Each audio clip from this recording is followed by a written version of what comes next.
Okay, good morning. Panibagong video na naman natin tungkol ito sa professional mode. So, yung profile page natin, gawin natin professional. Like, click mo lang yung account mo.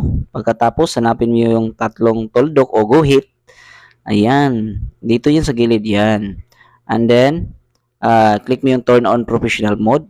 Andito, ito yung display niya. So, pag-aralan mo to at basahin mo to kung ano yung gagawin mo para magkaroon ka ng viewers at followers kaagad. Pero ang gagawin natin ngayon, turn on natin yan. Yan, click natin turn on. Pagkatapos, antayin natin, may display dyan sa ibaba. Yan, basahin nyo yan. At dito mo makikita lahat na professional mode. So pag-aralan mo to, pero ang gagawin natin ngayon, kailangan mo tong i-set default post urgent to public. Para lahat ng mga post mo, kahit hindi mo follower, kahit hindi mo viewers, ay pwedeng makakita sa post mo. Kailangan natin yan i-click para ma-turn on. So i-click natin yan. So ang nangyari, pag kulay blue, ibig sabihin turn on na yan. So pagkatapos, continue lang tayo. Yan, click natin yung continue. Ito yung display sa hindi ka pa naka-professional mode. So, ito yung pinaka-standard ni Meta or ni Facebook. So, ang kailangan natin gawin ay babalik dito sa homepage natin. Okay, balik tayo. So, yan, balik.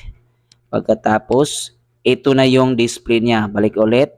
Ito na yung display, yung bagong homepage mo or bagong Facebook account mo. Naka-professional mode na. Si dashboard lang, pang gagawin natin. Okay, para makita mo yung loob. Ganito yung display niya. Start with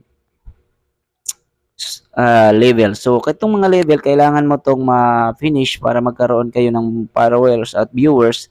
Yan po ang nangyari. So, pagbasahin nyo lang. Yun, kung meron kang natutunan sa video na to, please don't forget to subscribe, turn on the notification bell, like and share, at pwede rin kayo mag-comment dyan para ma-shout out ko kayo sa next video natin. Thank you and see you sa next video.